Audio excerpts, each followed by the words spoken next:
Summer.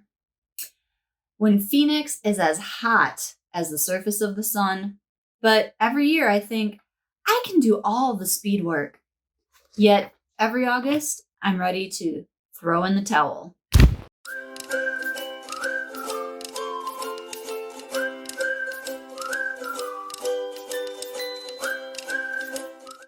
Before I started marathon training this year, I read both Hanson's Marathon Method and Hanson's First Marathon.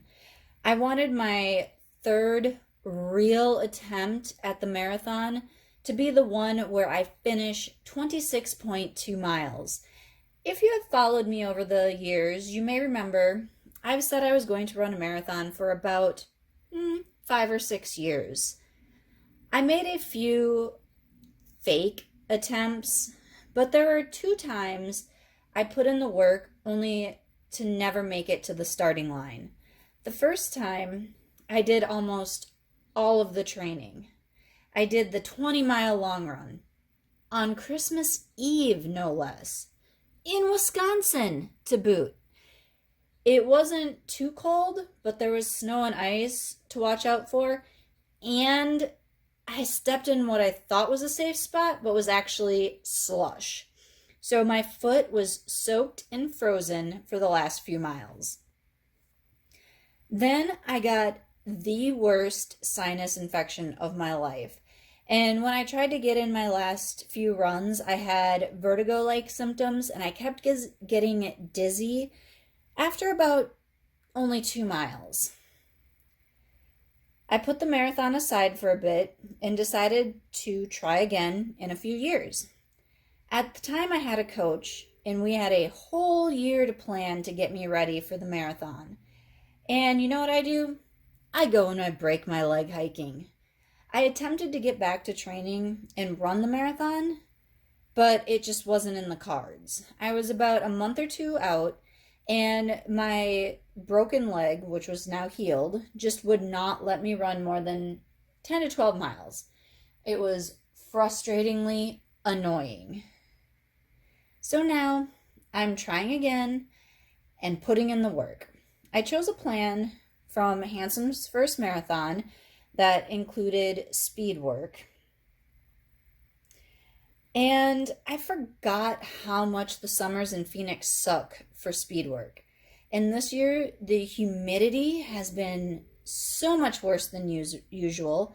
Nothing like going for a run at 5 a.m. when the temperature is 90 degrees and the humidity is 45 to 50%.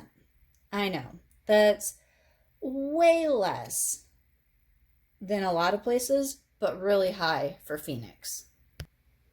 So I have decided to switch from the from scratch finish to the from scratch plan to the just finish plan.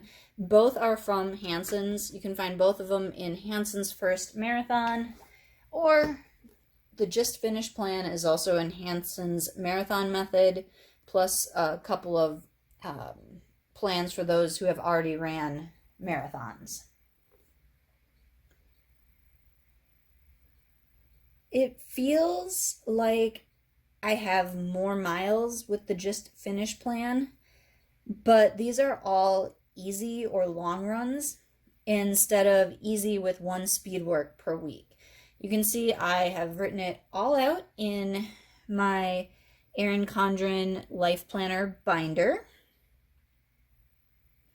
I've included events, so I've got one baseball game this month, so I need to adjust my training around that. I also used Thursday as my rest day, as you can see, except for this week with the game, instead of the Wednesday rest day, because Thursday is an in-office day for me. Wednesday I work from home, so it's much easier for me to get my run in on Wednesday when I don't have to commute. And I have also written a couple of goals over here. The plan calls for 192 miles, and I want to build in strength in yoga. So I've been looking for some kind of like 2-a-day strength plan that I can do, or something similar. At least 2 days, maybe 3 I could fit in. And I want to remember to for sure do the yoga for runners after my long run on Sundays, and maybe some additional yoga throughout the week, whatever I can fit in. I've been putting off strength training and yoga due to my frozen shoulder, but that is much better, and it's time that I kind of ease back into that.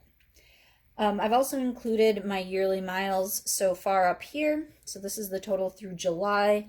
I am about 40 miles behind schedule, but I should make that up this month with the 192 miles. Let's see. So the little flags over here, these are my weekly mileage amount from Monday through Sunday. So 10 is here because Sunday I ran 10, and that's the only day of this week in August. So this flag here will include Monday the 2nd through August the 8th. Then at the end of the month, I can just add all these up and write my monthly total down here. How do you plan and track your training? Do you have a separate planner or a logbook? Drop it in the comments. As I said, I'm currently using the EC monthly binder, but I might be switching it up a bit for 2022. I haven't fully decided yet. Let's see. Be sure to hit the subscribe button to get notices when new videos go up. And I would love it if you liked, commented, and shared this video with others that might enjoy it. I will talk to you next week.